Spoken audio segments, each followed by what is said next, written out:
Good evening, everybody, and welcome. I think we ought to get going. First off, there's a few housekeeping things to be covered. Please note that this Children's Services Overview and Scrutiny Committee is being audio recorded by the Council for the purposes of publishing on the Council website in due course.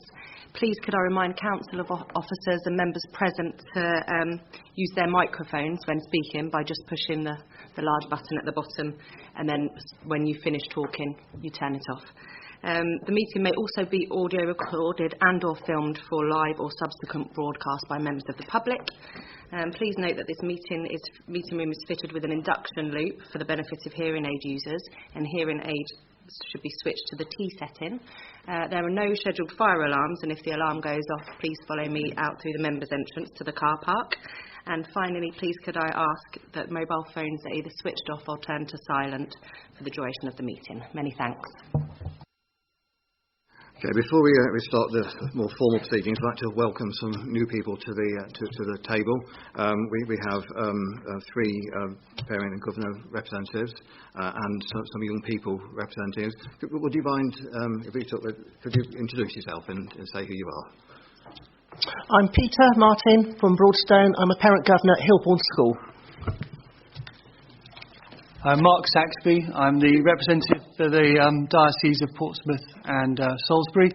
Just have to check that. And I'm also head teacher at St Luke's Primary School in Winton. Thank you very much. Now, I'm afraid we're a bit short on microphones over there, I believe. You've got a couple between you. Would you mind introducing yourselves and say where you're from?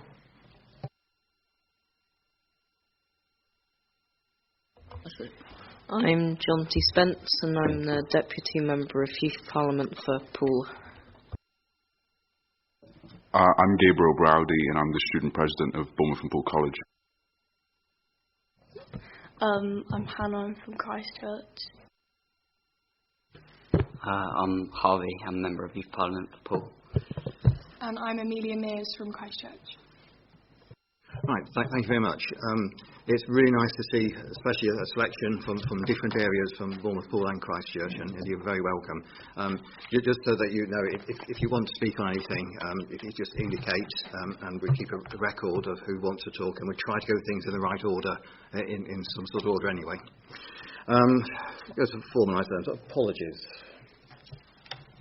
Apologies for absence have been received by Councillor Geary, Councillor Hall and Councillor Phillips.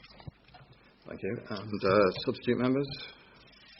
Substitute members are Councillor Dove, substituting for Councillor Phillips, and Councillor Hilliard, substituting for Councillor Geary.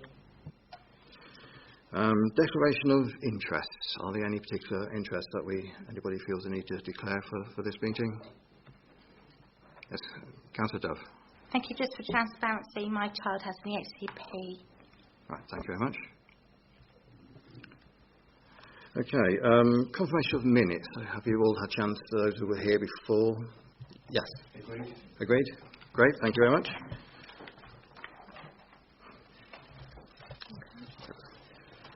I have to give you a moment because I have to initial everything now, it seems. So, I'll do the initialing afterwards. Yeah. Thank you very much.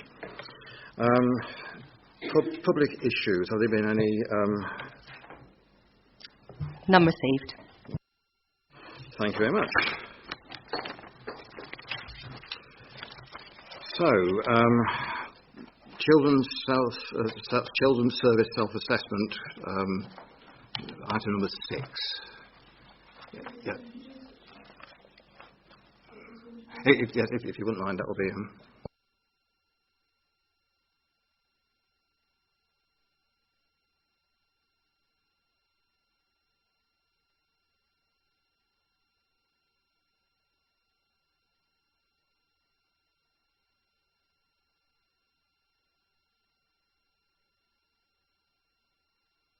Sorry, is that better? Quarter 2 is based on data up to 30th September, and the report refers to what's good and what needs improving, together with details of the actions to improve.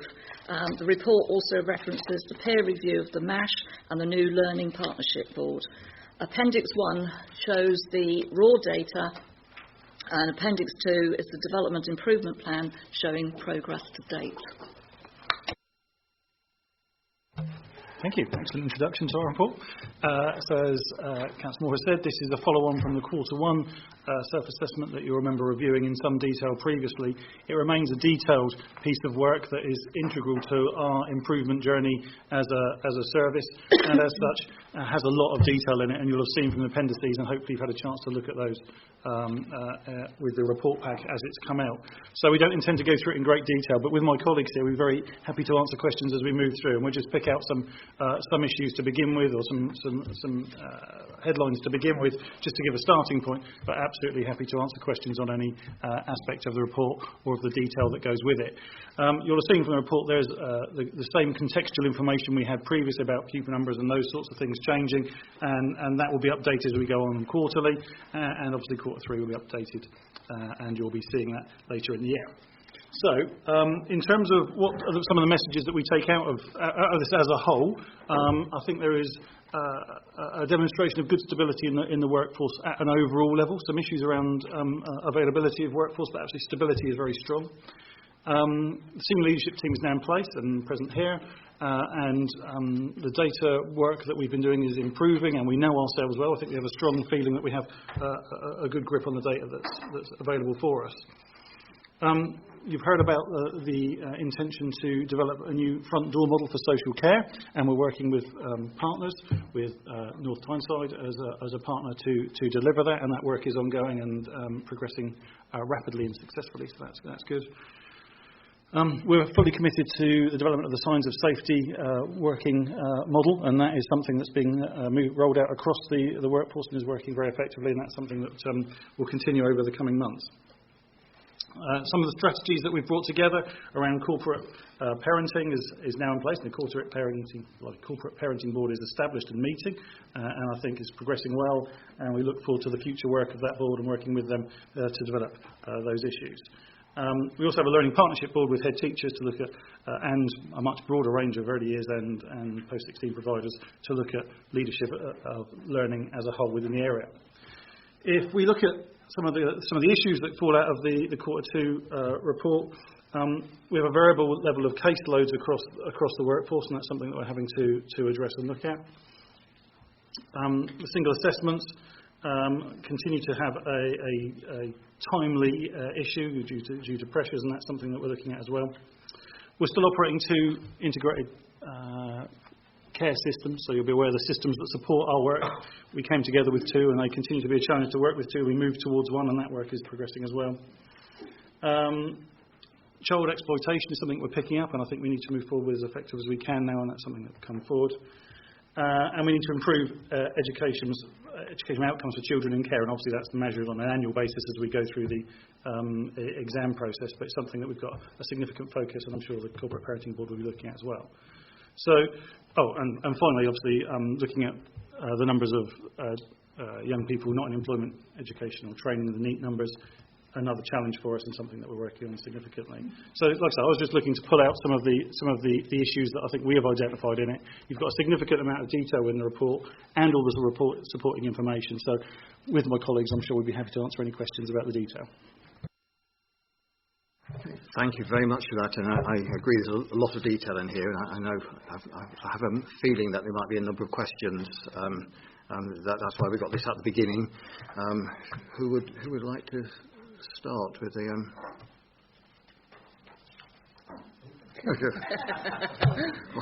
well, Councillor Kelly, after you. Thank you very much, Chair.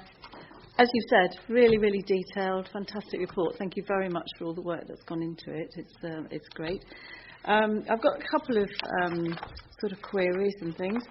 One is, they're a bit random because, going through. Page 35, about the children who are at risk or significant risk of exploitation, and 47 of the 147 children who are at risk are actually children in care. Could you tell me what is being done to mitigate that risk for our children in care, please? Good evening. Just to confirm, I'm Jane White. I'm the Service Director for Children Social Care and also Youth Offending. So we have a regular reporting system in terms of children who are missing, and we've just increased that reporting to daily so that all of our managers have an oversight on a daily basis of what's happening with our young people. I'm always alerted around any children in care who go missing and where there are concerns. We have a weekly meeting with all service managers, which is called a CARP meeting, Care and Resource Panel. And yes, indeed.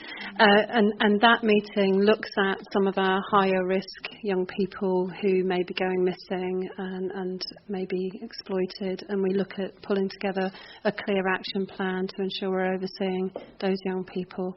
So there's a lot of work with our service managers and managers to ensure that they're reviewing the planning around our young people. We're adopting, as you know, the signs of safety approach to working with all of our children, and that's being rolled out. We're working with partners to enhance our service in terms of working together with missing. And I don't know if Julian might want to add, but Julian is currently working alongside to address the issues for adolescents at a whole service level. So we're looking at early intervention so we can prevent this from happening in the first place. But there are some issues out there, and we know there are. We're working with our partners to ensure that we have a joint working approach. Julian, do you want to add?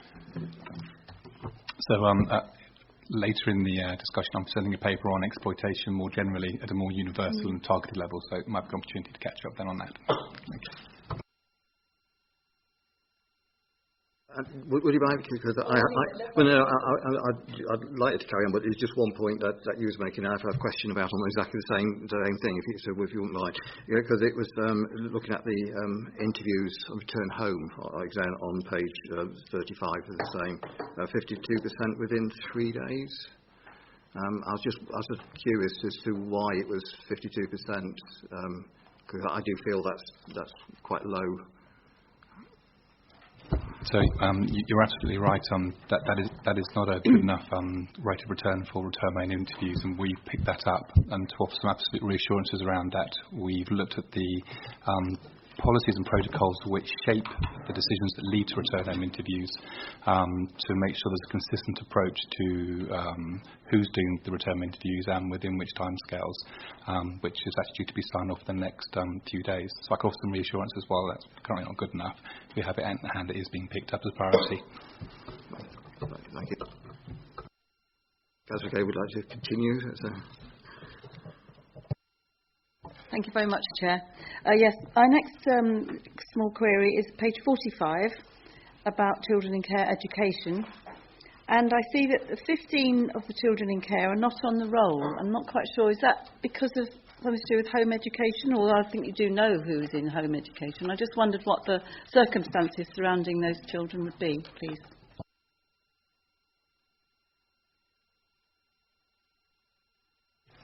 So to absolutely reassure, we're fully citing all children in care in terms of their educational arrangements, and there could be a range of packages which support a child at any given time,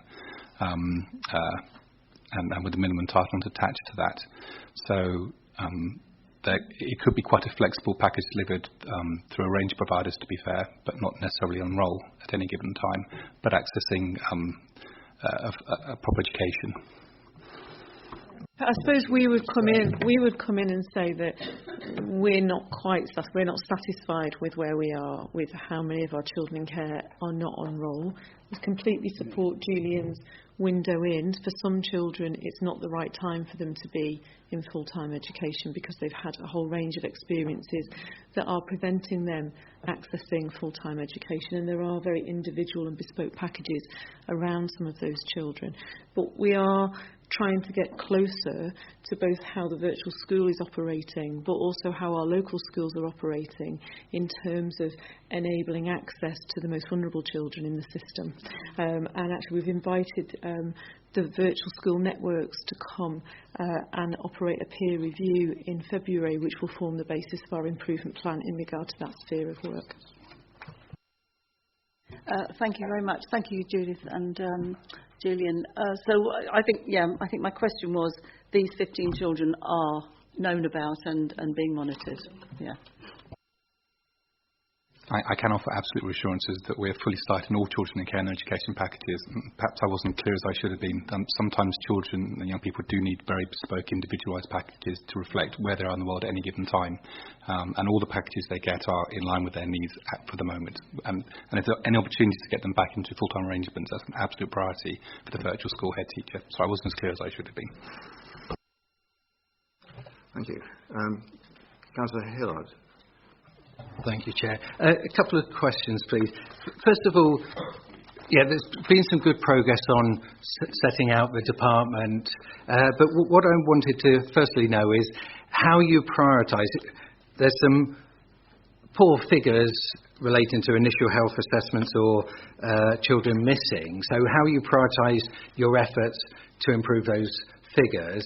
And then secondly, on the charts from page 53, there's some where the England average or South West average is not there, and just to pick up on why there isn't an average on those figures. Thank you. So if I ask Neil to talk about figures, and then I'll come back to the conundrum, how does one prioritise with so many things to do? Yes, so in relation to the figures, so these are the set of indicators that we think are the right ones for us to manage and monitor to understand our own performance. And in many cases, they line up with figures that are gathered nationally or locally through the South-West, and we can compare ourselves against those, but not always, and so sometimes those figures aren't available. Also, sometimes there'll be figures for which a target, for example, wouldn't be appropriate. It's a measure of through flow of the system rather than an actual, is this a good figure or a bad figure? And so that's why some of them aren't RAG rated as well. So that's just a sort of a follow-on question, is that sometimes that's not appropriate to do. But the reason the England and South West average figures aren't there is because those are not published figures. Now, we might well work with our colleagues within the region to share figures, but at this point in time we don't have them. So that's why they're there. And then to the conundrum, how do you prioritise? So it's really easy when you have a very skilled team for this to look like a business as usual department. We're far from a business as usual department. The amount of effort that goes into drawing data from more than one system to give us a look at the coherent whole takes a lot of effort. But we have to do that because it is what best practice dictates, and I need a clean line of sight. And we're accountable and need to offer that to other people as well. But it does allow us to take stock. What should we prioritise? And we won't be prioritising every single indicator that isn't yet beautifully green, because you can't do that. And we are going to take time again over the next month just to check that our priorities are right. The first stage was bringing the social work department into one design rather than having differences. That has allowed us to get to the next level of which procedures are different. Missing was one of the first areas we wanted to have a consistent response, because we could see that we weren't satisfied, and that's an indicator into responsiveness and risk management and support. We've still got a lot of change. We need to manage that very well for our staff group, because it's an anxiety-provoking time. But we have priorities around the front door, which you'll start to hear as call first response, within which MASH sits. We have a priority around adolescent services, within which CE and missing sits. And we have priorities to improve the timeliness and robustness across the board, whether that's the initial decision making in the front door, the assessments, robustness of plans, whether it's child protection plans or child in care plans or permanency plans, And we're hoping that with some simplicity and coherency of focus, we'll be able to lift some of the practice across a broad range, rather than the luxury in some business as usual departments, where they can say that bit is all the same and we're just going to singularly focus here. We can't afford to do that, but we need to bring some coherence to that. Thank you. Councillor Northover. I just had a question about, it's about the workforce. I'll see if I can find the page now. On page 39 or 19. I just wondered, where there's reorganisation, how do you make sure that if you've got social workers who have built a relationship with a family or a child, that's maintained, and also that if they've got expertise in a particular sort of issue, that that's retained and maintained. And also on the third paragraph there, I don't actually understand what that means. It would be interested to know. Hi. So what we've tried to do, what we have done through the reorganisation, of the teams, is where we've had to move workers, we have moved them with the children that they are currently working with. So we have, as far as I am aware, I don't think we've had to move any child from a social worker for the sake of it. It would only be if they were moving to a completely different part of the service. So what we've done is we've tried to focus on that as our first priority, because we know that relationships are really important. What we've done is we've picked up teams rather than move lots of people in lots of places. So it's worked out really well in terms of movement of children. Okay. What was your second question? The third paragraph on page 39, workforce. Abilities of social work staff and therefore good continuity of social work with. Councillor Northover, it's actually a reflection back of the question you've asked. Yeah. It's a good continuity of social workers with children in care, and we've tested how many allocated social workers does an average child in care, if there is such a thing, have.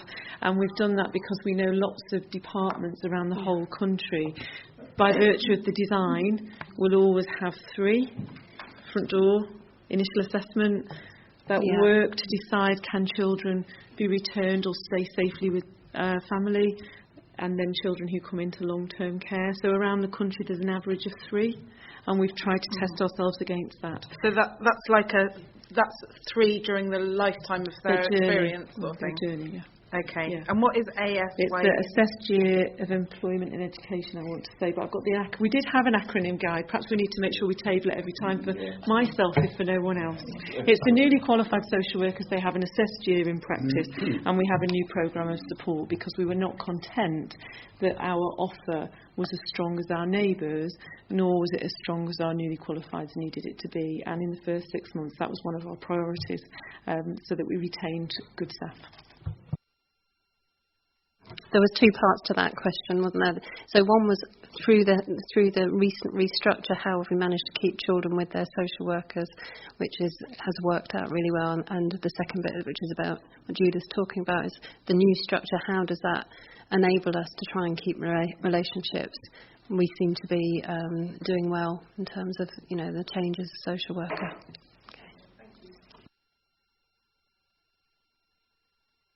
Could I just add to that, because your question was in relation to workforce more generally and stability, and I'd just like to take a moment to acknowledge the early help workforce, which sits alongside the children's social work workforce, who've been through a really significant period of change and challenge generally, and to their absolute credit, they stick with their work day in, day out, and they're being retained in their posts for a number of reasons, I'm sure, but I think it's to their credit in light of the challenges they faced in recent times, to be fair. Thank you. Councillor White. And then Thank you. Completely different subject. I'm going to the Development Improvement Plan in Appendix 2. And my question is, I'm interested in why, there are 3 items, I'm interested in why certain items are amber rather than green. It's not clear to me reading through the narrative exactly why that's the case. And I'm referring specifically to items 7, 10 and 11 in that plan. Appreciate a comment on those. Okay, so if we talk generally about the RAG rating that's undertaken through the plan, Amber is demonstrating that there are challenges, but we still anticipate delivering. So there are issues that we have to deal with, whether that's a delay in the process or having to draw in additional expertise or other things. So what it is demonstrating is that there is work that is required. It demonstrates to us that we are having to take actions to ensure that we deliver that in the way we'd envisaged. Green is going well, and as we would expect it to go, and red is obviously we need a solution to an issue, and that's why it's flagged as red, and that's why it gets highlighted through the process. But amber is about a flag for us to say that work is required or work is ongoing to bring that back to the level that it needs to be for a green. So that's why they're amber generally. Did you want to talk about each one, or do you? Well, I would appreciate a comment on each one, because under your definition, amber says there's an issue, but it's manageable. And I'd quite like to know what the issue is. Okay, so in relation to number 7, it's about communication. Judith's already spoken about us being a new organisation with significant challenges that come along with that, with the 3 systems and building relationships with our partners and schools and others as a new organisation. And I think around number 7, that's what the Amber is about. We are doing new things. We are developing new relationships. And it talks about in here practice fortnight. Well, it was our first practice fortnight. You know, everyone came into it new. I think if we did it again, we would do it differently, timing and other things. And so there are lessons to be learned from that. So what we wouldn't say is all of that is going as we might have anticipated or hoped on day one, but we are doing significant work and planning to move that forward. So we're not concerned about the outcome as yet, but we are doing work on it. So that's what that one is in relation to. Number 10, about accurate data set. Well, I'll go back to the 2 systems that we are managing. You can't underestimate the difficulty that causes. A simple question that we should be able to answer immediately and absolutely confident in the accuracy takes much longer, because we're drawing data from 2 systems that might record the information entirely differently. And we've got some really skilled people in the management information team who've worked wonders to get workarounds to make that work. But it's not sustainable, and we're not in the position where we'd like to be. So if we were challenged on a piece of data, it might take us longer to answer that question than we would want it to do, because those systems are still challenging. And beyond that, it's not just the ICS, so that's the big one, the one that holds the information about social care. But other areas, you know, we've done a lot of work to bring special educational needs data together, and that's thing. And while that's progressing really well, it's not. It's by no means a complete piece of work as yet. So that's why that one's amber. And then finally, number 11, I think this is a particular issue for us about feedback. As a new organisation, it's going to take a while to get the feedback loop working properly. We are actively we're actively going out looking for feedback. We're actually putting things in place around surveys, and that work has been done. And we're looking at new ways of doing that. That's more technologically advanced, Survey Monkey and the like, and those sorts of things. But it couldn't be called a complete package of data where we could say, yeah, we've got service user feedback absolutely right as yet. And audit work as well is around the same thing. It's still a developing programme of audit to ensure we have assuredness in what's going on. So that's why those 3 are amber. A lot of it comes back to we are new, we are still developing, we have systems which are clunky but serviceable for the time being, and we're not where we'd like to be, but we are working on it very hard. Thank you, Chairman. That's a good answer. Thank you. Thank you. Just before Councillor Doug, can I just talk about the systems, because the system seems to be, the 2 systems seem to be coming up a number of times through a number of things here. Any idea when that's going to be resolved? Yes, we as BCP we're concluding an option appraisal to think about what is the best system. We're held within contractual frameworks, and therefore we'll work through what is the best option, reach a conclusion, and then enter the market at the appropriate point. Right, thank you very much. Councillor Dove. Yes, thank you. You said at the moment it's not possible to prioritise everything. I'm just wondering which cohort will be those that will be further down the list, please.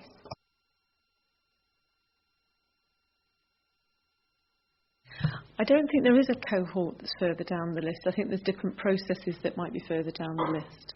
So in terms of the prioritisation, it will be about risk, responsiveness, statutory duty, meeting need.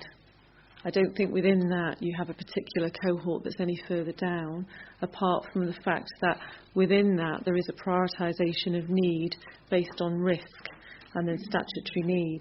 And therefore there's a cut across in terms of social work and SEND and children in care that again is the other balance to make sure that no one cohort is any further down the list than they should be.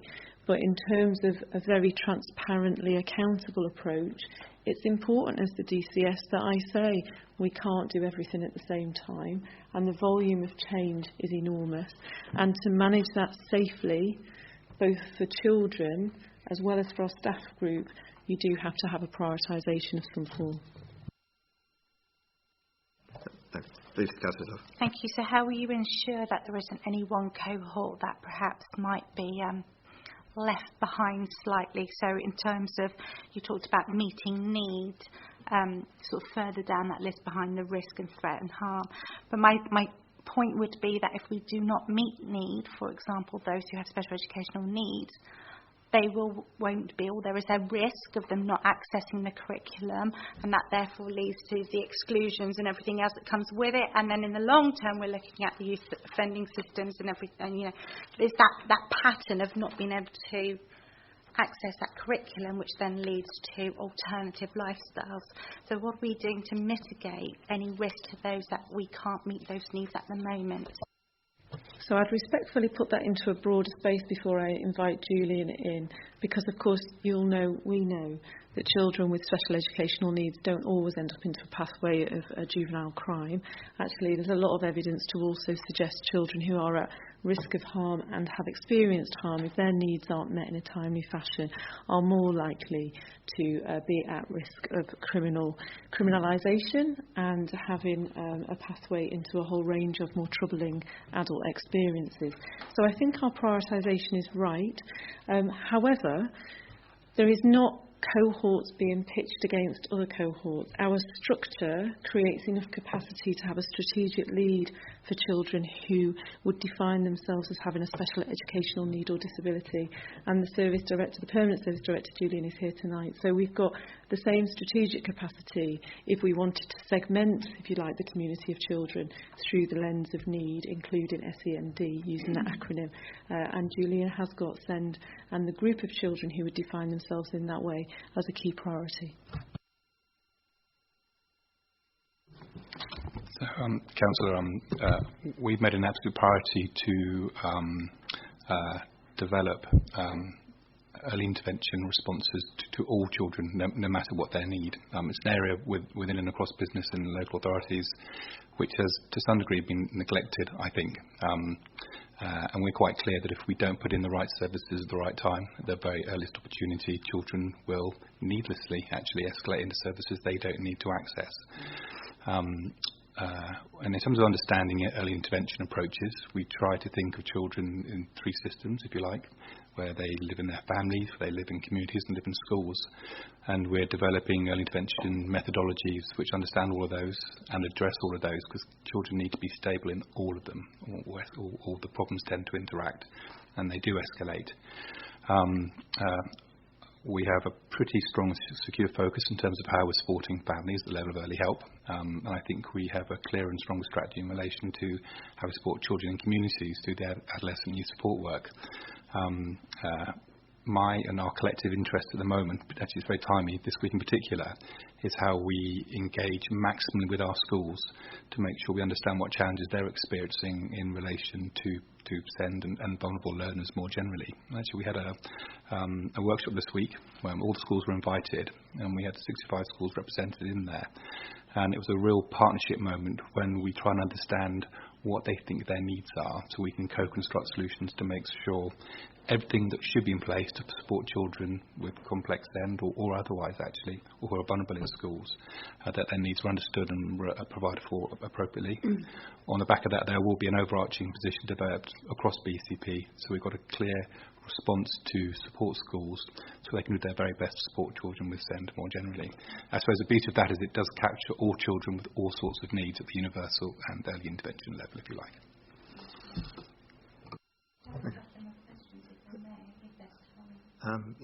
Councillor Brooke has got a couple of questions. You're quite happy to debate these, so please carry on. Yeah, thank you. Thank you for getting that. The motivation behind my initial question was because of the Youth Offending Service report that came out recently, talking about the first-time entrance into our system. And obviously, notwithstanding the fact that 69% of our prison cohort have speech and language difficulties undiagnosed and 80% have undiagnosed dyslexia. So we know there is a correlation between getting there early and supporting our children before they get to secondary as much as we can. What I was just going to ask was, it said that the BCP educational outcomes are some of the highest nationally. I just wondered what they were nationally, please, and what our figures were. Sorry, page 50, under the Learning Partnership.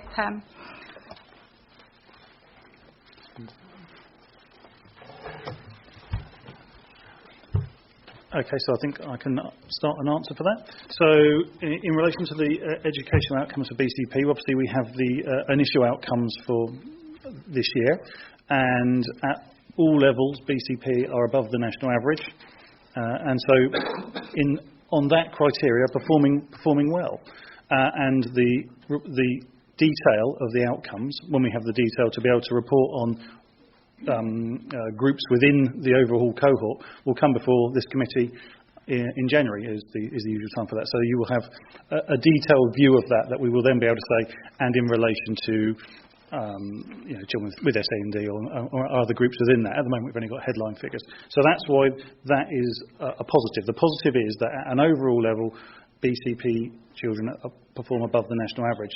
The question you might challenge is, are they enough above the national average? Is that reflective of the local area? And that's the challenge for us going forward. It's good that we're in that position. We start from a strong point. It would be a green on our RAG rating for the time being, that is a strong position to start from. But we're always going to be challenging ourselves and move on from that point.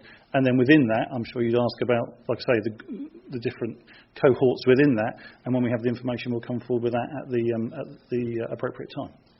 Sorry, so at the moment this is being put in without any of that background data available to us, is that what you're saying? No, we have I asked the specific question, I haven't had that answered. We've got the headline data, so we know overall outcomes for BCP children, so it's based on actual outcomes from the exam round just gone, but we get more detailed information as we move on, and rather than come to this committee several times with educational outcomes, we come once in January with a much more detailed breakdown of that we're able to answer much more detailed questions on. So it is based on actual information, published information as well, that's available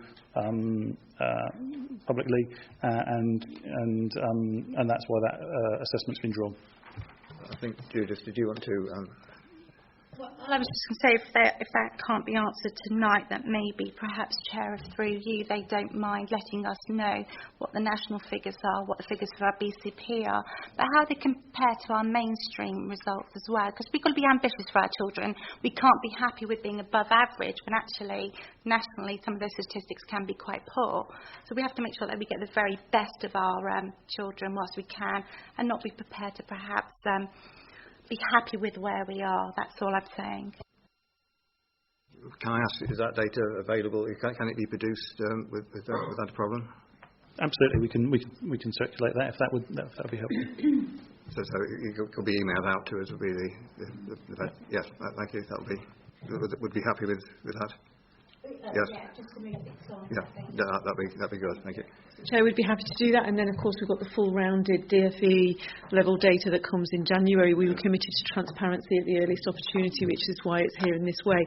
The question that we're asking at the moment, I would absolutely concur with what Councillor Dove is saying, that we don't think that we should coast on the fact that a number of children come from very ambitious families, and therefore some of the school outcomes might be as a result of that rather than all of the added value that schools can add. What we're really curious about is certain aspects of learning outcomes, and those conversations have already started, championed by the education leaders in our community themselves via the Learning Partnership, and a rich conversation and curiosity that we are part of as a key partner rather than a leader, which is seen to be a healthy way to work across the education community. The curious question, which of course is intrinsically linked to outcomes, is how many of our more vulnerable learners, whether it's to do with SEND, speech and language delay, or unmet need, or wider vulnerability, are not having good access to good education, and how many of our children are excluded. Fixed term, we are an outlier nationally in terms of how many are permanently excluded, and how as a whole community, educationalists, social care, counsellors, health colleagues, how do we as a community start to address that? So thank you for the question. Okay, thank you very much. Councillor Brooke, and then Councillor Lewis. Councillor Brooke. Fine, thank you, Chair. 3 or 4 to start with, if I may.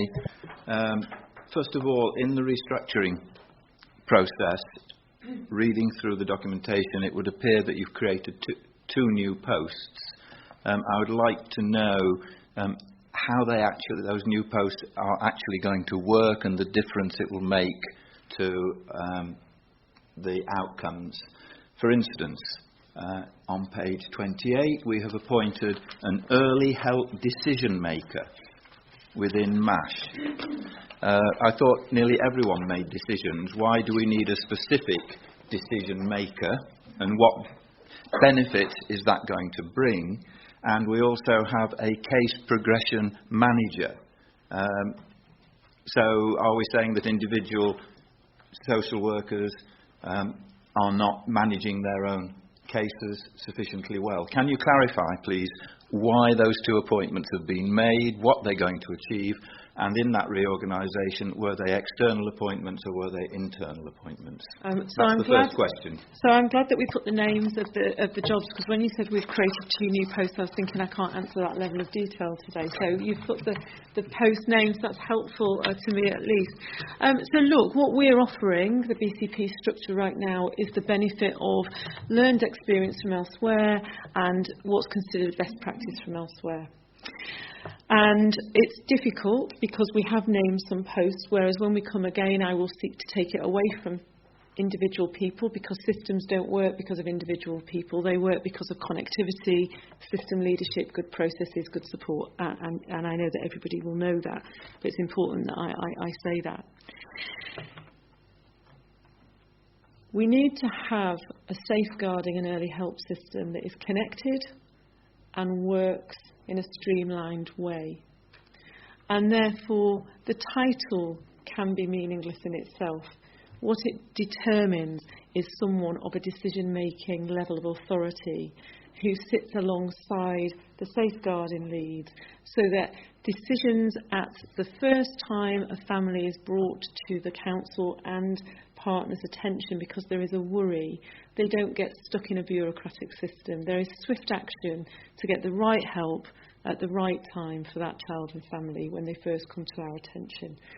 We had a fragmented and siloed set of systems within all of the local authorities that we inherited that had become BCP, that were designed for that time that was specific and met that need. Time moves on, and there is collective learning nationally about what is the most effective way to work and what's the best design, and it moves on over periods of time. So the early help decision maker is enhancing our initial response with partners for families for the benefit of children. In terms of the case progression manager, of course social workers are professionally accountable for progressing plans for children in a timely way, supported by their professionally qualified managers, supported and challenged by the independent reviewing officers who are there to be a neutral broker and champion for children in the system. What a lot of local authorities have found is to support children achieve timely permanence, whether that's within their family home, with their auntie or their nana or with a foster carer or an adopter. You also need people who can see that whole community of children within the system and enable the whole system around them to work effectively, influencing the courts, influencing the CCG to ensure that they've got enough medical capacity in the system, which at the moment we've got a curious question about. Have we got enough capacity to ensure that processes are as good and as smooth as they can be, and so that children who we are trying to secure permanence are not deprioritised, as Councillor Dove was suggesting. How do you get the communities and cohorts of children equally prioritised, so that children who are in safe placements but we need to achieve permanence are not deprioritised because children are at risk and need our attention over here. And a lot of local authorities and system leaders have found a case progression leader very helpful. And given where we are in our baseline, we thought it was helpful capacity that would add benefit for children. Fine. Thank you very much for that answer. I was just concerned that we were increasing the bureaucracy rather than streamlining the system. So I will monitor with interest. So can I just, before you ask your next one, I wasn't suggesting anything. What I was trying to do is ensure or be reassured that we weren't risk of a two-tier system. I certainly wasn't suggesting anything. The second one is probably for Neil to answer. Reading through the various papers, there's reference to the vacancies and given as percentages. Can you clarify for me, please? Because in one table there's an 18% level of vacancy, in another table there's reference to 15.2%, and in another table there's reference to 13-point-something%. Can you explain how that actually works and which is correct, or are they all correct? Okay, so this is a really important figure for us. We need to understand the vacancy levels within the social work community in order to ensure that caseloads are appropriate and we're able to manage the workloads as they move through. There are, sadly, a number of different ways of measuring that. So the figure I recognise for true vacancies is the 18% figure, and I think colleagues Jane would probably support that. However, some of those are then covered by agency staff. So are they vacant or are they not vacant? They are vacant posts, but they're not vacant in as much as no one is within the role, and that will be the lower figure that you've seen. So it depends how you count the level of vacancies that we have. Is it there's no one in the role at all, or is it that there's no one in the role on a permanent basis? Because obviously we also want to manage our agency spend, because that's inexpensive and not necessarily always, sometimes, but not always the right way to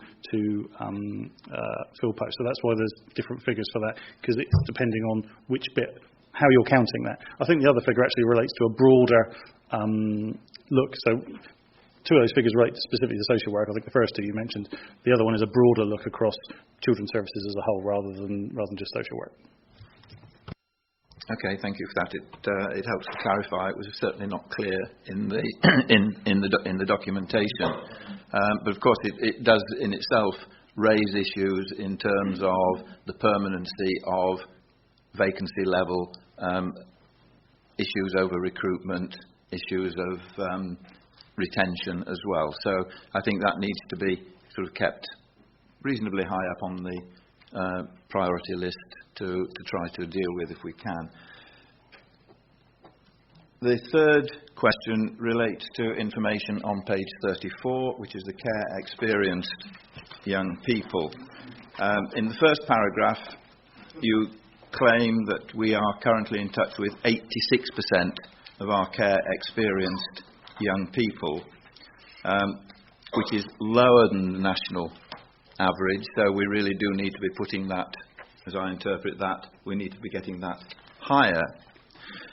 Am I right in assuming that the percentages referred to in paragraphs 2 and 3, this is where it gets a bit complicated, relate to the 86% figure? First of all, in other words, for instance, 98% of those aged 17 to 18 are in suitable accommodation. So is that 98% of the 86 that we're in touch with? Or is it 98% of all the care experienced young people, because there's a significant difference there. And if it's the second rather than the first, how do we know when we're not in touch with them? Yes, my understanding is it's 98% of those where we have information. Absolutely. Yeah, so of the 86%. Okay. And the national figure, just to give you a comparison, is at 88. So that's. Yeah, fine.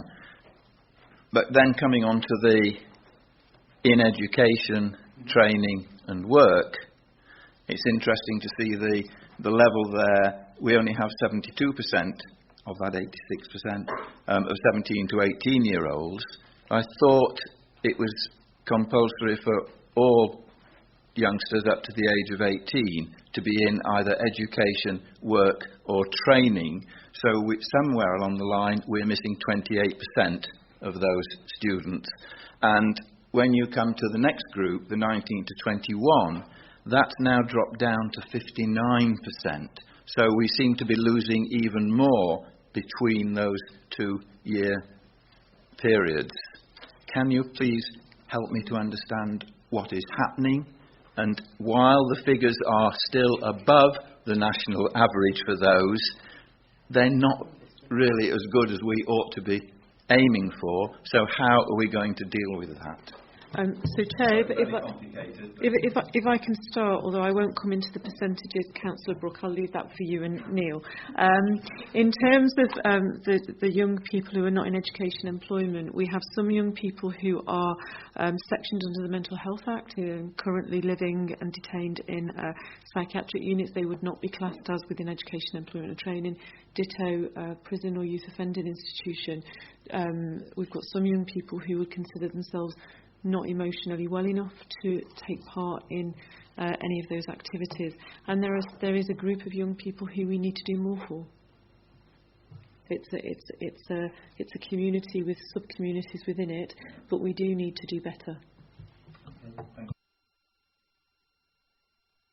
In terms of the percentages, I don't think there's any issue here. I'm not querying the percentages. I was just wanting to understand what the relationship between them. And Chair, if I may, my fourth and final one for this final, session. Okay. Maybe others later on. Page 30. Which one is it? Page 36. Onto the youth justice system and youth offending service. Can you, first of all, help me with the first-time entrance into the youth justice system, where we seem to have figures which are significantly above both the national average and the regional average. And it does seem to me that why is it that in this particular area, i.e. Dorset, because it's a combined service, why we are having such a high level way above the national average and way above the regional average? That's the first question, or first part of the question. The second part relates to the fact that, again, within our youth offending service, and again it's a joint Dorset BCP service, the rate of reoffending by young people is again above both the national and significantly above the regional level, if I'm interpreting the figures in the final paragraph correctly. So there are two questions there, one relating to the youth justice service, the other relating to the youth offending service. But in both instances, we're looking at figures which are way above national and regional averages. So, Chair, I'll start off and then I'll hand over to Jane. So, as a relatively new member of the Pan Dorset YOS board, I've asked the same questions. I think we are out of pattern, and certainly the national representative from the National Youth Justice Board concurred with the need for us to be curious as a system. I think you're right, Councillor Brooke, to locate both the question and the answer not as something the local authority in itself can answer or address. It is a youth offending system rather than a youth offending team issue. And there is a current conversation going on, certainly from the Youth Justice board, certainly at the moment between the local authorities and the police, about what are the options for diversion schemes and the like. It does seem that the Pan Dorset youth offending system that BCP is currently part of and I'm a recent member of, does seem to be slightly behind the curve about some of the initiatives that have been used in perhaps more built-up conurbations and bigger city areas around the country over the past 10 to 15 years, and I'm curious about how do we accelerate some of that.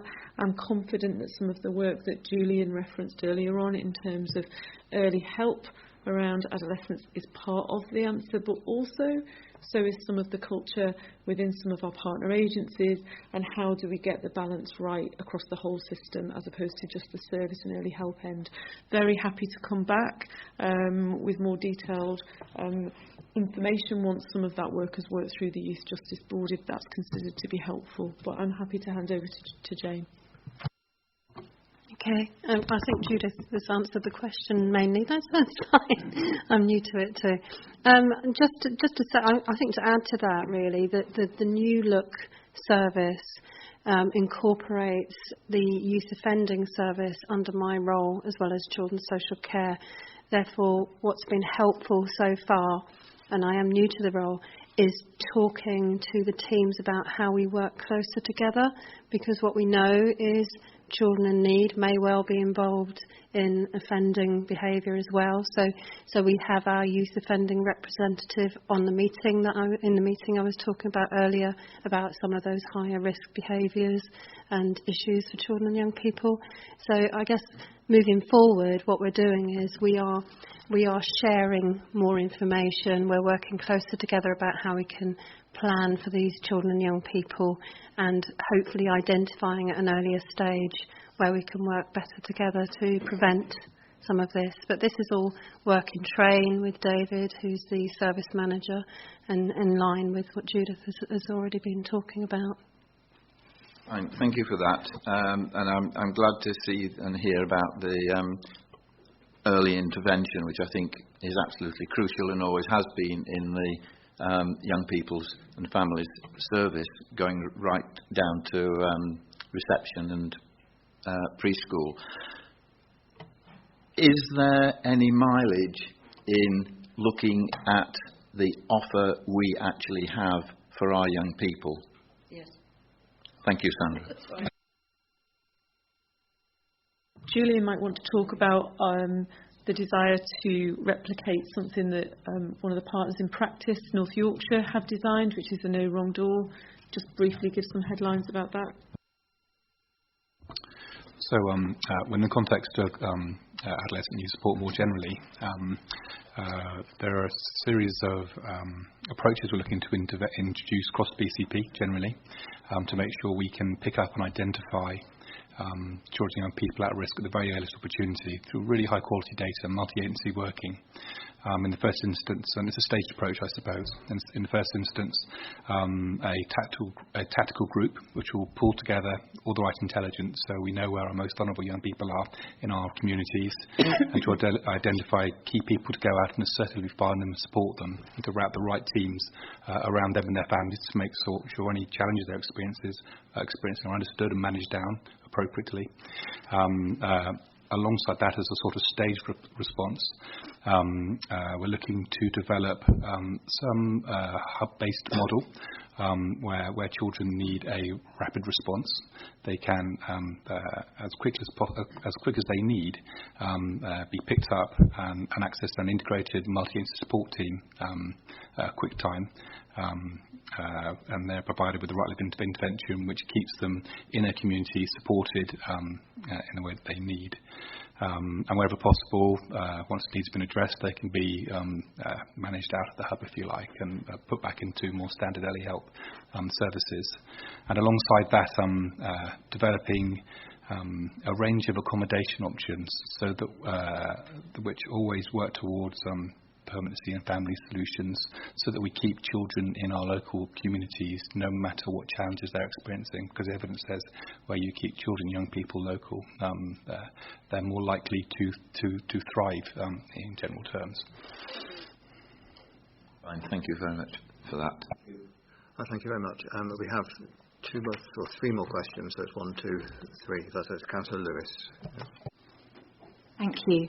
I was just wondering, on page 25, for the children in care education, under the Children in Care Attainment 2019, I was wondering why Key Stage 1 has such a low percentage as compared to last year. And also, I also wonder why Key Stage 3 is never mentioned. Is there a particular reason for this? Sorry? Oh, sorry. Page 45 at the bottom and 25.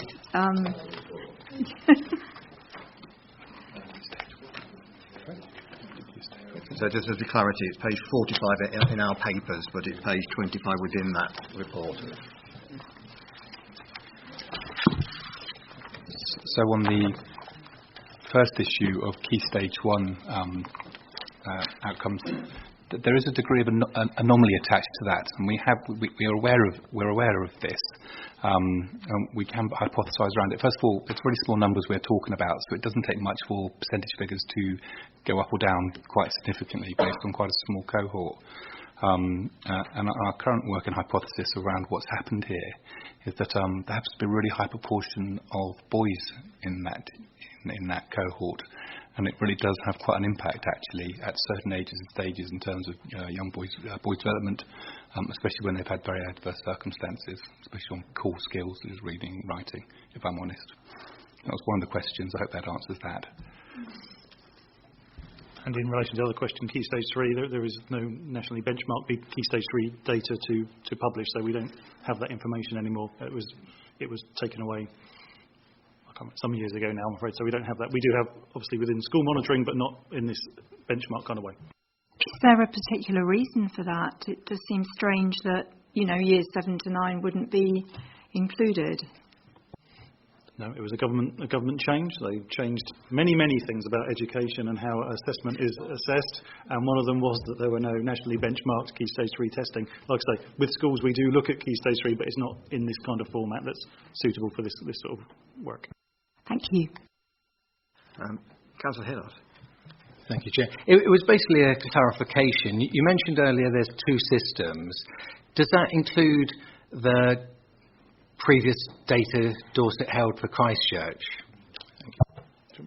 Yes, the data from the Christchurch has been migrated across to BCP's. That on page 48 about children missing education, it said data for Christchurch area was only available from 1st of April. So is it some specific wasn't there? I think that's to do with the ability to run reports from their data as opposed to the raw data. Neil, correct me if I'm wrong in that. Yeah, absolutely. It would relate to the whole of Dorset rather than to the BCP area. Thank you. Yes. Thank you, Chair. And just in regards to what you've been saying, especially in terms of the early intervention, I think it's absolutely crucial that that's an aspect, especially because most of the times when you do meet people that have several problems with them, you tend to be able to trace it back to something that happened. And especially now, me doing A-level psychology, you learn about how critical the period is for the psychological development of children, especially in the younger years. So I think it's absolutely amazing that you guys are aware of that and that you guys are picking up in terms of how important it is to be focusing right from the very beginning.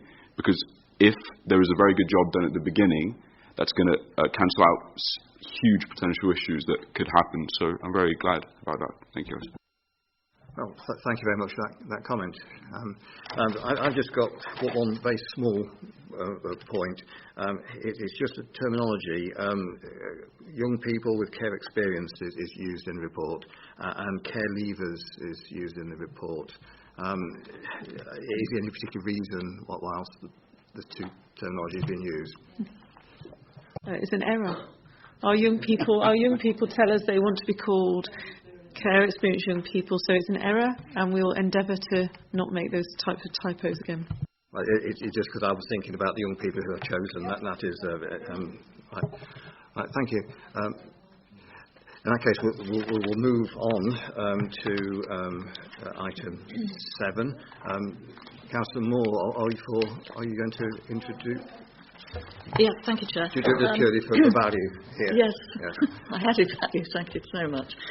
There's been quite a few questions on children's social care workforce. So here's the report to update you on the restructure of children's social care since becoming BCP. And clearly, a huge amount of work has been going on behind the scenes, and I think it's helpful for members to be totally aware of what's been happening and that there's still work to come. Thank you, Chair. Thank you very much. Okay. Yes, so to update on the workforce development, we have now, in terms of children's social care, just reached the point where we finalised our restructure, so that we talked about the social workers earlier, so that we should be now operating within that structure. There are a couple of small tweaks to a couple of posts now, but it's in place. We've talked about vacancies already. We're in a simpler model. We have now our service managers in place from October, and the model's been implemented throughout November. There are 152 social work posts, and we've heard about vacancies already in agencies. We're working really closely with our HR partners in terms of recruitment. It's been mentioned already, in retention of staff and trying to reduce the number of agency workers. We're also working with agencies out there to try and recruit permanent staff, and there is a regular recruitment built in already, and we've put in place other measures to try and speed up that process. So adverts have gone out. We're talking more about the whole BCP. We're able to now promote the signs of safety model that we're adopting. So recruitment is high on our agenda, as is retention of staff. You have in front of you the report. We have a number of vacancies, but our caseloads are coming down, and we had a report, I believe is going to a meeting this week, which has indicated to me that the caseloads for the frontline social work teams, which have been a real concern, are definitely moving down. We've put in place a rota system for intake of work so that we get the balance right, because we pull together the whole system. We are looking at our assessment service as part of the new response, and their caseloads have been probably the most concerning up until now, but I am also seeing some movement there, and that's partly due to a real focus on sign-off of assessments that we've talked about, timescales. We've been really pushing to move those assessments on now. So there's been a huge amount of work to try and bring out the number of children in need in the service that don't need to be there. We've now launched the workforce strategy and the workforce development strategy, and the training and development programme is underway. There's a lot of work in place in terms of the signs of safety, as I said, and we are clearly focusing every day on the number of children that social workers are working with to try and bring that down, because we know that that's really important in terms of building relationships and getting things right. We've also launched our supervision policy, and we've worked with our managers to ensure that we're moving that forward, and that's our next step, is undertaking some audit work to ensure that people are getting the right supervision at the right time, because it's really important for staff. And risk assessments have been in place. We've talked about, you've mentioned the two systems. Risk assessments are in place around how we work with the two systems at the moment. So it's all moving in the right direction, but it's taken a bit of time to move it forward, but the training and development is starting to push. We have people on 5-day signs of safety training coming up in January. It's just about any questions. Okay, any questions? Councillor Kelly, I think you was first. Thank you very much, Chair. Yeah, I've got a couple of questions. Well, one of them's excuse me, a comment. 2.8. In October, he delivered one of the work streams from his programme. He didn't. I think that's a typo. It's just say we, and Councillor White has already just showed me the marked homework. Apologies, it was one of the new posts. Okay, brilliant. So it should be we. Okay. And also, in the previous paper, you mentioned the Step Up to Social Workers, the sort of alliance and partnership with the university. And I was wondering, it's not mentioned in this paper, but is that one of the ways that you're augmenting your workforce? Thank you. Yes, there's a combination of ways that we're trying to increase our skilled workforce, and that's one of them, yes.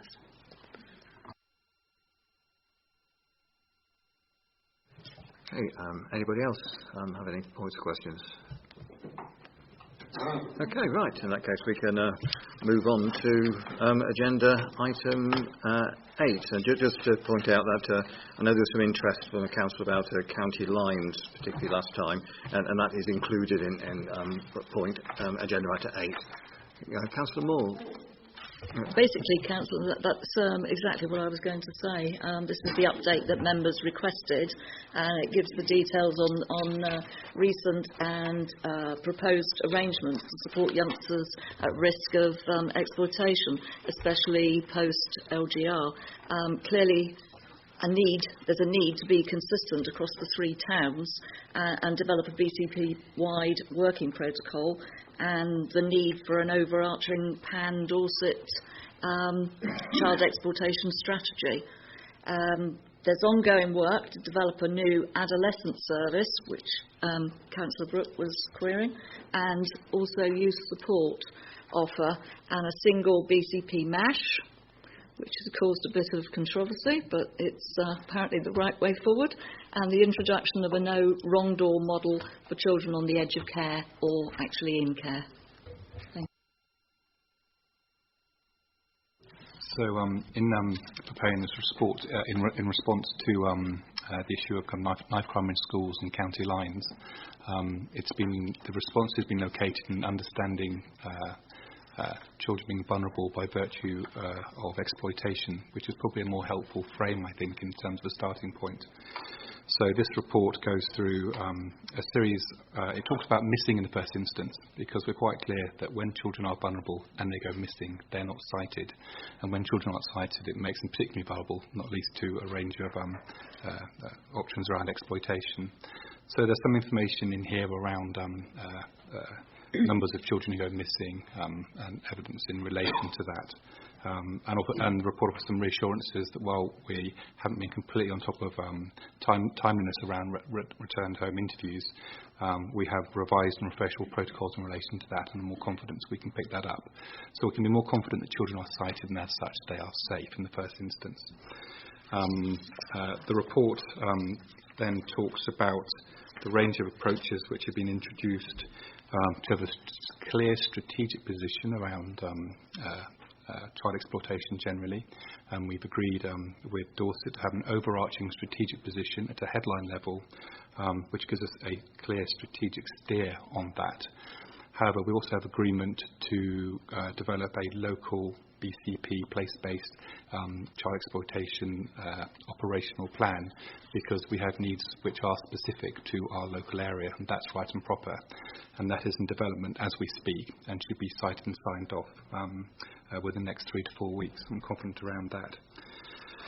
The report then talks in some kind of at a headline level, I suppose, about the range of initiatives that are in train to make sure that the council can be reassured that we are understanding and responding to vulnerability in quite general terms within that, issues of exploitation generally.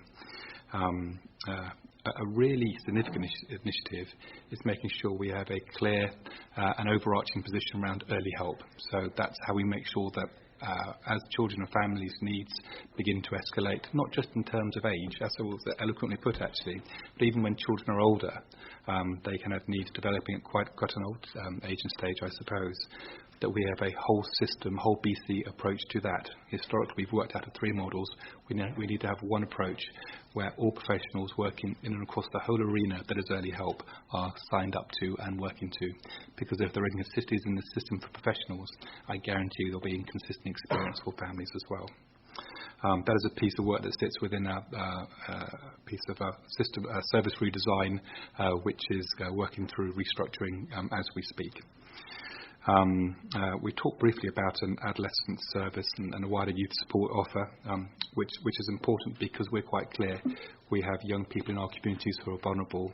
So this is a bespoke service who will be assertively reaching out to communities to go and find children and young people where there are clear challenges within their communities.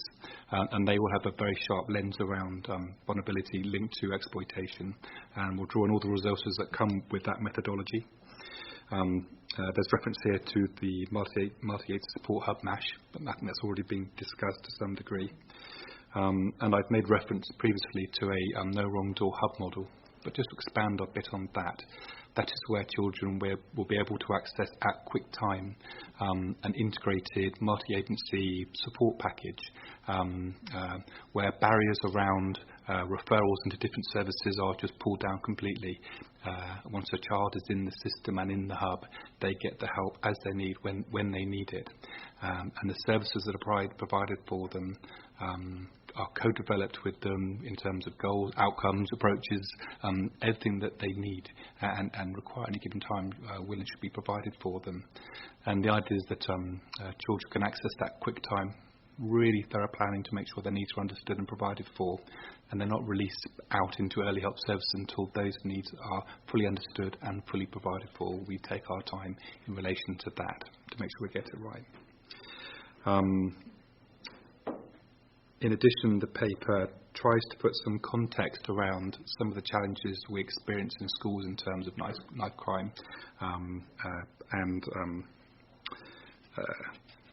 actually there's very little knife crime around schools. I didn't want to avoid the title of the original paper as it was requested. We have, I try to talk about it in terms of knife crime, which is not really evident, but then try to relate it to the prevalence of exclusions more generally. There's a lot of evidence, particularly recently reported, that when exclusions are high, children become at risk, and that's a concern for us because they're at risk of exploitation. But in terms of exclusions in relation to kind of knife use, almost none that I'm aware of, and drug and alcohol misuse, which again is indicators of vulnerability and potential exploitation, they're extremely low as well. There's a year-on-year increase in terms of fixed-term exclusions from school within and across BCP. However, there's been a year-on-year increase in exclusions across BCP generally. So it's not out of kilter that, but it doesn't make it okay. It is what it is, and needs to be addressed.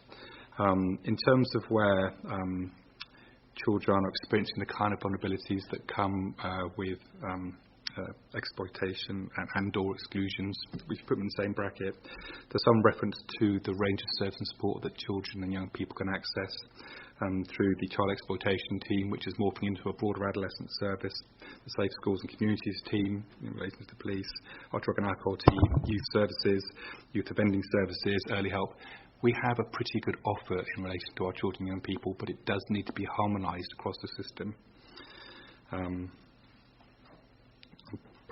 suspect there are some questions in relation to that. Thank you very much. I'm sure there's going to be some questions. Councillor Brooke was the first past the post, and Councillor Coop, Councillor Northover, Councillor White. So Councillor Brooke.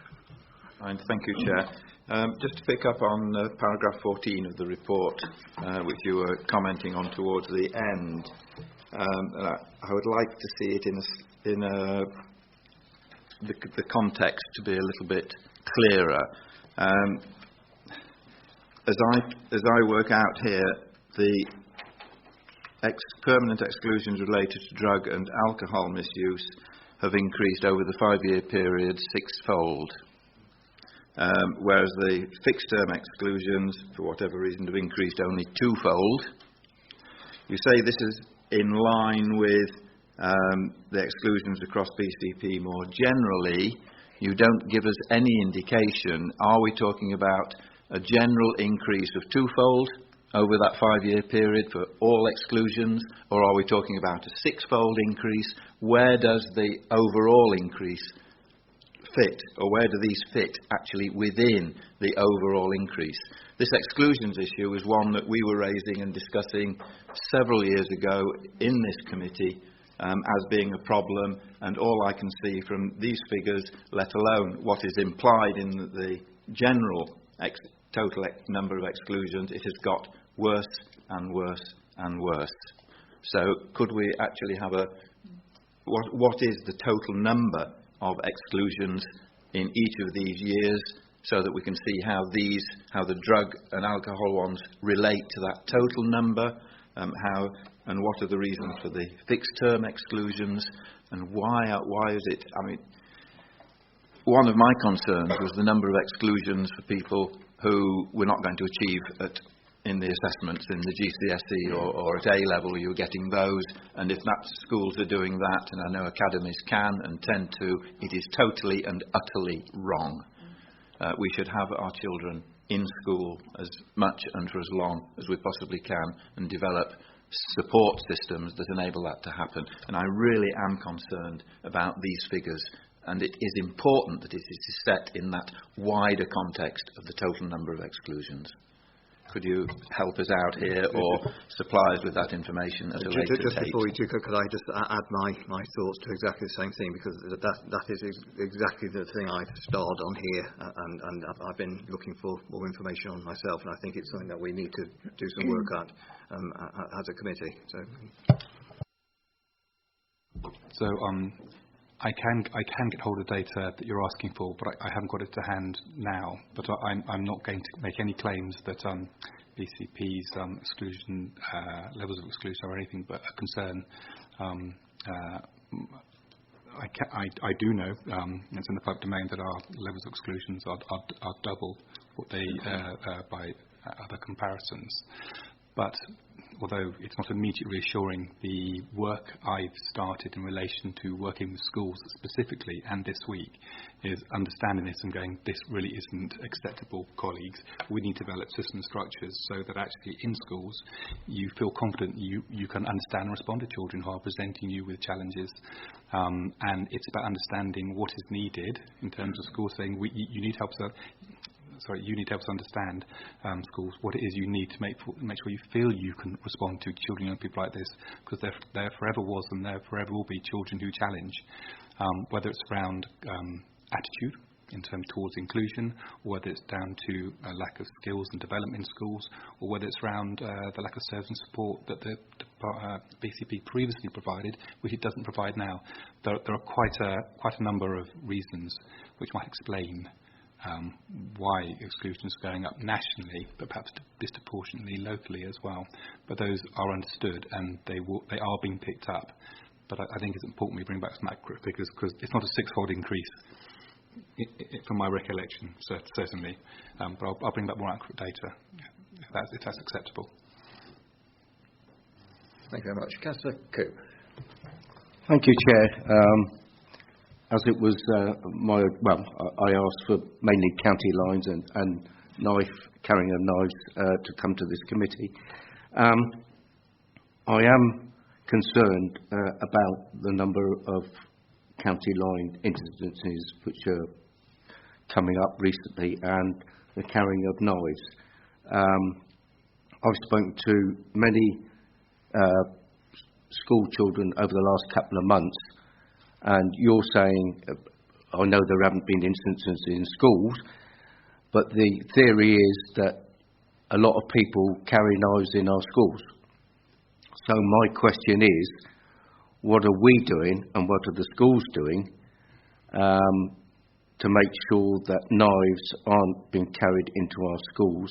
And perhaps some of our young people may be able to answer that in their own schools, whether they think knife carrying in schools is on the increase, because that's the feedback I've had, and it is very worrying nationally. And to say here in Dorset we've got a low knife crime, well, we haven't. It's been seen over the summer period, only in Bournemouth town centre, where there was people being stabbed. So we can't just sweep this under the carpet, as I call it. We need to be on top of it to start with, and either get the police into our schools to explain the dangers and of carrying knives and of county lines. Thank you. We've had a question of the young people. Can we? Does anybody feel that they could too? Can we just have the quick answers first? Yeah, personally, like being in the school myself, secondary school, year 10. It's sad to hear a lot about it. I tend to hear like a lot of, oh, did you hear about the incident that happened last night? And I always hear that there are knives being carried around, and I report it as much as I can, but it's just one student against several who are doing it, and it's them students who are ruining our reputation as being in school, as being bad children. Like, if we're seen as a group, we're seen as like a gang, and older generations don't like that, and I feel like we feel protected sometimes if we have a weapon on us or if we have a knife, because then we know we're not going to be ignored or like threatened or under any dangerous situations. So I feel like that is why we use it, half for our safety and half just silly people who are ruining children's reputations on it. So thank you. Gabriel, yes. That's it. Thank you, Chair. And I think maybe I'm just blissfully unaware, but I've actually not had that many incidents in terms of knife. I saw someone stabbed in Bournemouth, not as they were getting stabbed, but I saw someone on the ground because they'd been stabbed. And I've heard of one person that I knew that was carrying a knife, but that's all been dealt with and everything. But I think it's for several different reasons. So there's obviously in terms of defence. I mean, if somebody is carrying a knife, other people around them, for the sake of safety, are more likely to be carrying a knife. So it's important that we don't allow anyone to have that in the first place. And it's also a lot to do with like culture as well. It's to do with having the sense of community, having the sense of, we're all together. We don't necessarily need this within the community because it's definitely going to damage the fabric of society, especially the ones that we have in it. And I think that the problem with London actually has a knock-on effect on the rest of the UK, because as we hear all these incidents in London, I feel like, not me, I'm not just saying this, but not me, many teenagers would go like, well, maybe I should carry a knife. I'm hearing of all these incidents of people getting stabbed. Maybe I need to be looking after myself because I'm not a bad person. So I think that that's something that we really need to make sure is dealt with. But most importantly I feel it is for that sake of, just making sure that young people know. You said about getting the police in, that's a wonderful idea. Telling them, sorry, you said about the police, just telling them that, hey, you're safe, you don't need this. You getting a knife is going to encourage more people to get knives, and this is ultimately going to be worse. Thank you. I think that was really helpful reflection. So I've got a few things that I'd just like to respond to. I think I'll end on is it being swept under the carpet last, if I may, Councillor Brooke. I'll start with something which does occur in areas where there is more affluence. There is often a disconnect between, and I can't remember the national office that runs the Do You Feel Safe survey in the adult community as opposed to the child community or young people's community. Perception of crime as opposed to reality of crime. There is often a disconnect. In more affluent areas, people feel less safe in areas which are statistically safer. That is absolutely mirrored, not just here, but in other areas around the country, about that trickle effect of how often this is in the news and how often young people hear it, and how that is either then perpetuating a narrative that might not actually be true. Young people say, yes, this is our major priority because it's 99% in the news that people see every day, versus copycat because of perception. So we have to be guarded against perpetuating the narrative as opposed to the reality. That being said, I don't know this area well enough. I've been the statutory director for a short period of time. There are areas around the country that follow patterns of more built-up cities, and there is a lag effect. So that can happen both in terms of numbers of children in need and high levels of vulnerability, in the same way it can around drug crime, violent crime, and so on and so forth. So while recent increases of either knife carrying or knife-related injury and or death may be part of a time-lagged following of patterns in more built-up urban areas. We need to be mindful of that and curious about that.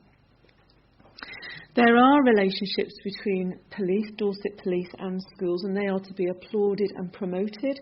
And certainly Dorset Police has recently reconfigured their very senior officer level at Assistant Chief Constable level to have somebody who focuses on partnerships, and I'm sure in her portfolio it will also include that interrelationship with schools.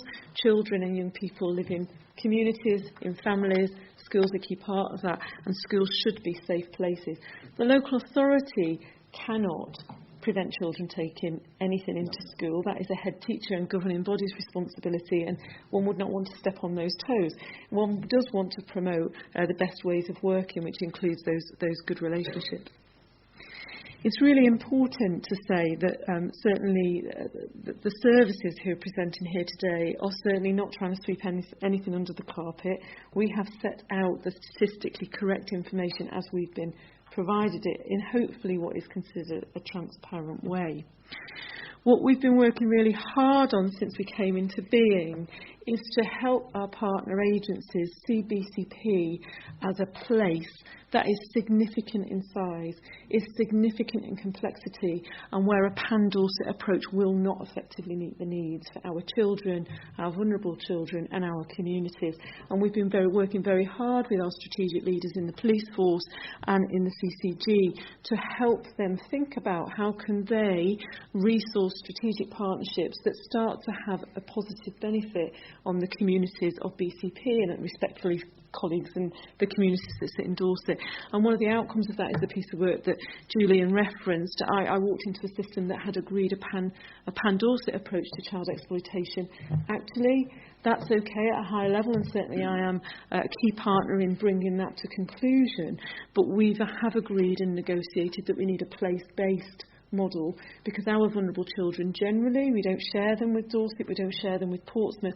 They are vulnerable and they move around our conurbation, and we need to find some traction in the system, not just about what's going on in schools and support those partnerships to work effectively, but actually to start to look at some of the places where there is serious vulnerability and we need to start to make a positive difference. So I'm very happy to bring back future reports on that work, assurance that we are wanting to be transparently accountable, but this is a complex and dynamic set of circumstances, and there are lots of different agencies involved, and we're hoping to continue to work in partnership and bring people to the table for the benefit of children in BCP.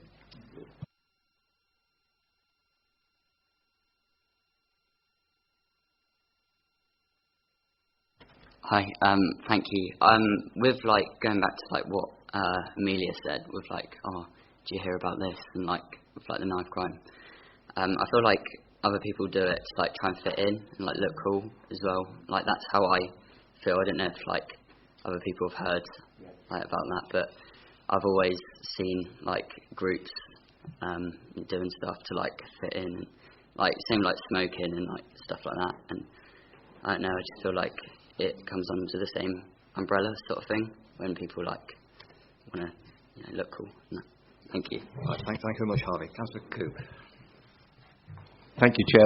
Just to come back, perhaps what I call a way forward is that if the police know of incidents, especially within our own wards, whether it's to do with county lines or knife crime or anything else, especially to do with children and the youth, that we can be informed, and maybe we can help or assist in some way, but it's keeping on top of things. I mean, I know in my own ward that the school there, if it has an incident, informs me, and we have a discussion, and it's a two-way conversation. So perhaps we can be more, what I call, proactive, and get the feedback from the police if something major is happening.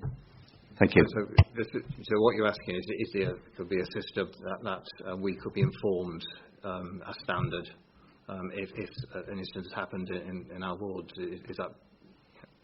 Yeah, I mean, obviously, a lot of it is what I call confidential, and if there's an incident which is ongoing, and the police are dealing with it, but certain circumstances, it needn't be of what I call on the spot, but a few weeks later, once things have gone on, that we're kept in the loop, so to speak. So it's sort of numbers, not details, is what you're asking. Thank you. Chair, I'm very happy to take that to the Community Safety Partnership. It's not some of that data isn't mine to share, and certainly what we're all committed to is sharing data in a meaningful way to gather intelligence, because one of the key aims of the strategic approach here, as it will be anywhere, is to understand prevalence, understand particular areas better, and the police will want to therefore conduct and lead disruptive activities, and therefore any information that would be shared, it would be theirs, because we wouldn't want to get in the way of a live operation in any way. But I'll certainly take that request to the Community Safety Partnership, and I'm sure that if it's possible, they'd want to transparently share that with the community.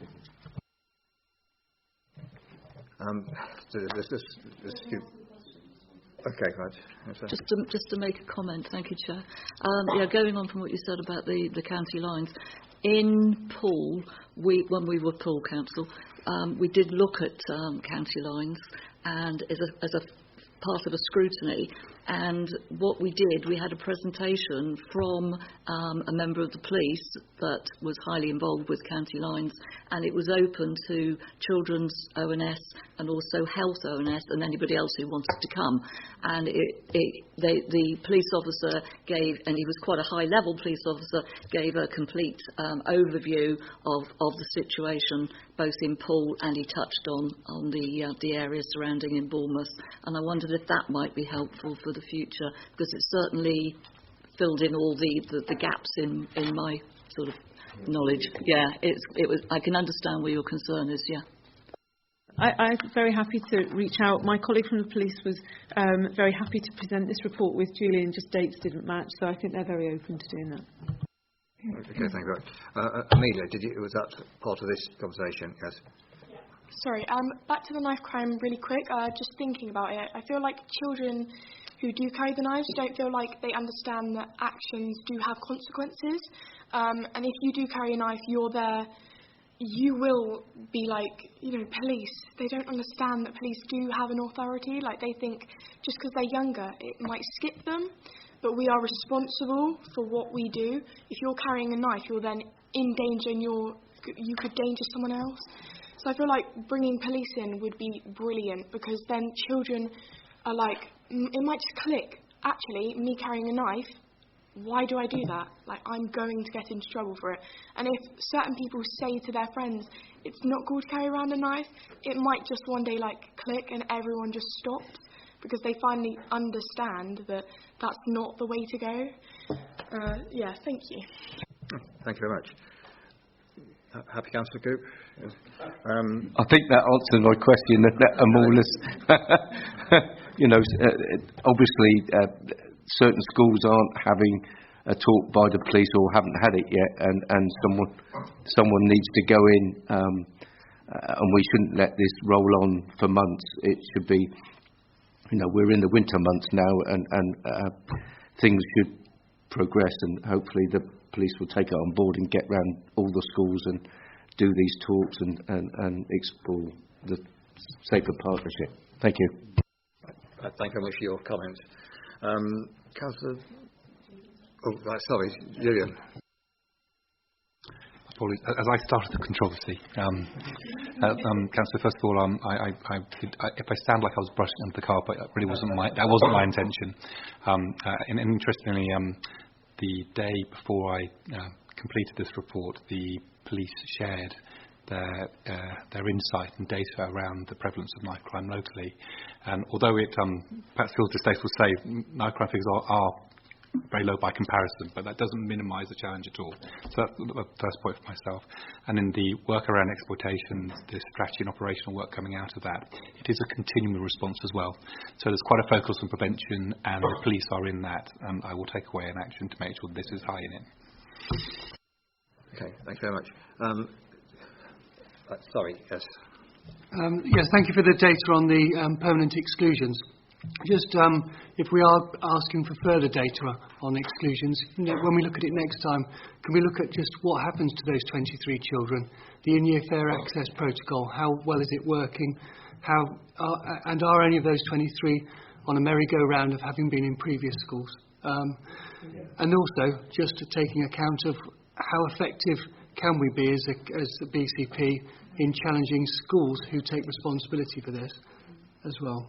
How effective is the in-year fair access protocol working?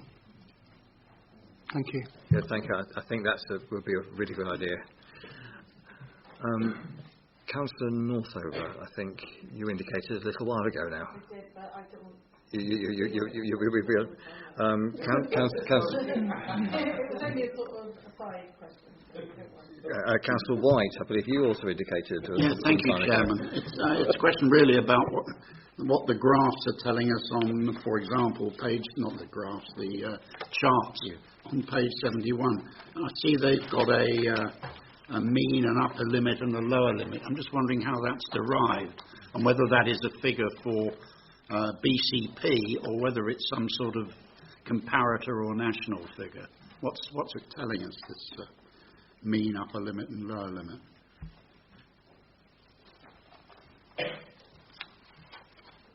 Deadly silence. I think it's a range. So I've had that conversation with one of our management information team colleagues, and my colleagues had a long day. So I think the answer is it is a range for BCP, and I'm recalling one of the first BCP overview and scrutinies that isn't necessarily a favoured model. I'm going to declare that this was lifted from another report in the middle of an inspection, and we thought it would be helpful, but we should take those lines off because I don't think it does add anything. So Neil, pass that on to our management information team. If I can come back on that, Chairman, then I do feel it would be helpful. I know it's difficult if we could have some either national or regional comparators with some of these figures, because it's very easy to get hung up about a particular number for BCP, and it may well be that actually we're a great place to live and a safer place to live than almost anywhere in the country. But you can't get that from this report.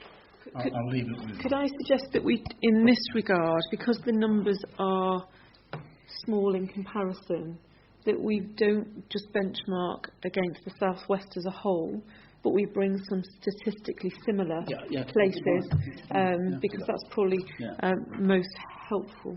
Yeah. I was actually going to say exactly the same thing. I think it's Councillor Lewis, I think you also indicated. Thank you, Chair. I was just going to mention that last week we attended the National Children and Adult Services conference and attended a session on knife crime, and it might be useful, they mentioned that positive programmes had been carried out in Suffolk, Hertfordshire and Southend, and it might be useful referring to them and what was happening there. And there is a useful video out on YouTube called Who's Controlling Your Friends, which was recommended. Thank you.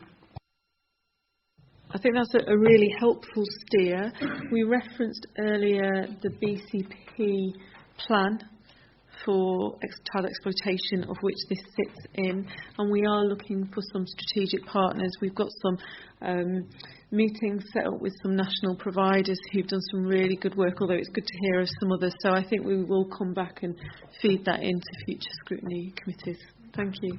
Oh, and also just saying, I totally agree with Mark, his comments about schools, because we were told that schools were incredibly important in influencing the young people.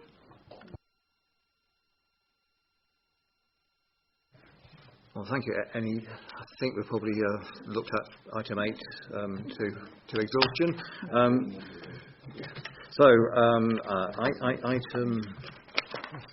Item number 9, update on the development of the BCP front door. Councillor Moore, Yes, thank you. I think we've already referred to this. It's just a report BCP front door or the first response service. As I say, it's already been referred to earlier. So, over to you. So this is just an update.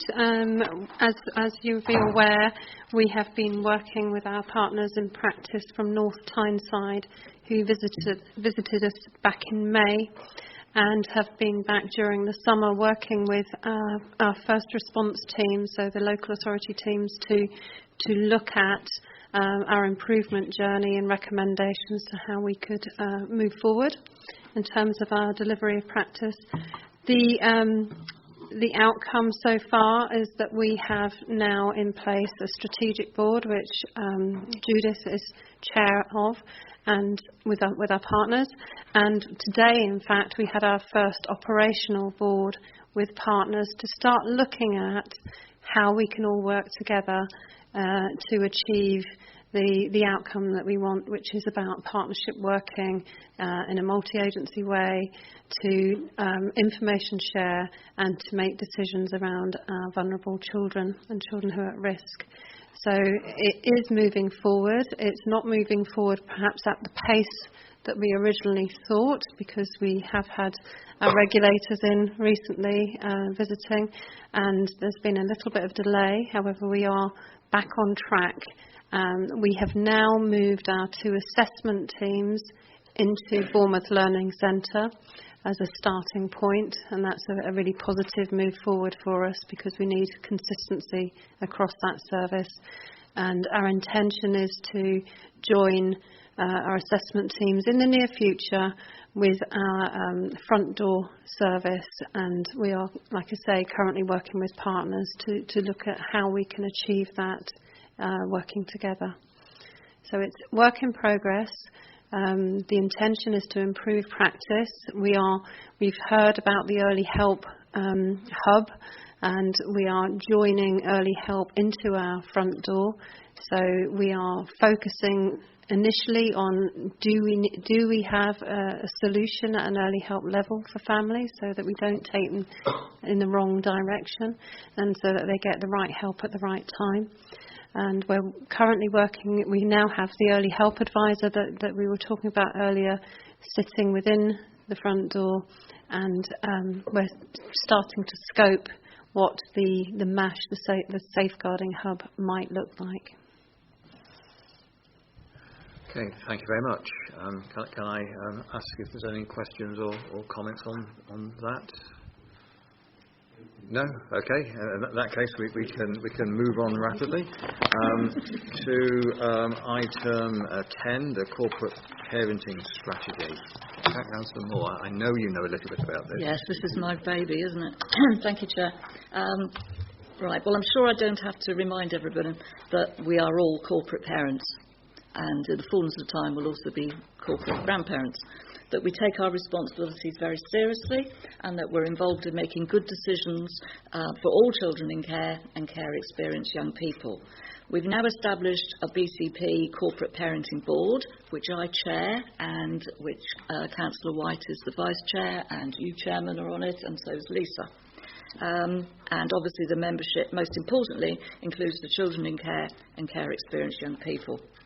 This corporate parenting strategy was created with their full participation and sets out our ambition for our children in care and care experienced young people, together with how this will be achieved. And members of this committee were also asked for their comments, and the full strategy is attached on the report. Our predecessor councils all have strategies and policies for children in care. And our new BCP strategy has been based on and developed from these existing strategies, and these strategies have also been appended. The new BCP strategy, I think, is aspirational and ambitious and aims to create brighter futures for our children and care experienced young people. I ask you to support the recommendations on this report, and it will also need to be adopted by full council. And can I do my presentation bit, which I've been looking forward to all evening? Try and stop me, I know. I would also like to add... Can I ask that you don't do more than 3/4 of an hour? Yes, I won't. I'll be very quick. Okay. At the request of our care experienced young people, we've developed a proposed council tax discount for care experienced young people. They told us that managing on their own financially at 18 is difficult, not surprisingly, and a number of authorities, and I believe that Dorset is now going to be one of them, now operate a council tax exemption scheme, and we are going to propose that a discretionary discount for our care experienced young people living inside or outside of the BCP area of up to 100% of the council tax liability for eligible care experienced young people aged 18 to 23 and 50% of the council tax liability for eligible care experienced young people aged 24. The discount will end on their 25th birthday, which is the same time as their personal advisor will stop working for them. And the young people themselves asked for this taper at 24 because they felt everything ending at 25 was too much of a cliff edge, and I thought that this was really responsible of them. The proposal's been costed and will be included within the forthcoming MTFP and the budget paper, and if approved, it will be implemented on the 1st of April. Now, you don't have to vote on this, it's got to go through the MTFP, but I just wanted you to be the first to hear what we're going to do, because I was quite pleased with it. And I know Councillor White wanted to do it previously. Well, as indeed, sorry.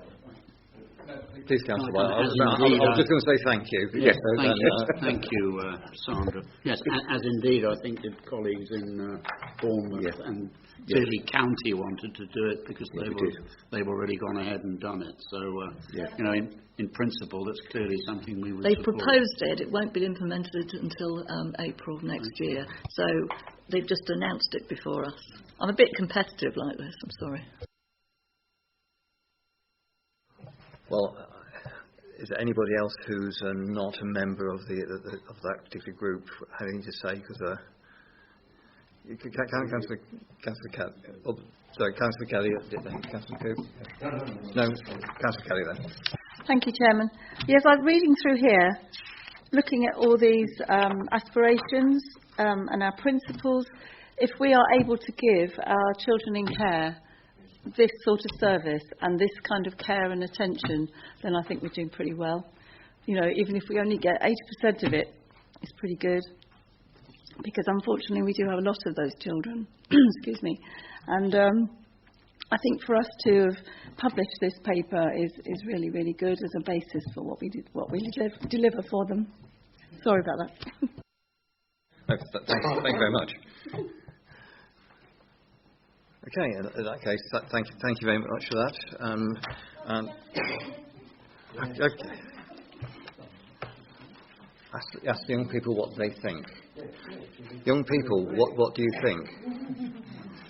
I do think that's pretty good. I think that's a very wonderful incentive, and I think it is. You know, it does come from a good caring place. So yeah, I don't know about you guys, but I quite like the sound of it personally. So that's a general thumbs up, I think.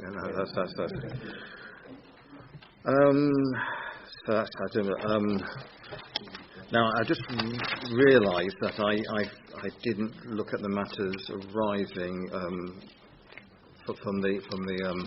But has anybody got anything that they saw that was anything outstanding from the minutes? I sort of skipped that bit at the beginning, and I didn't.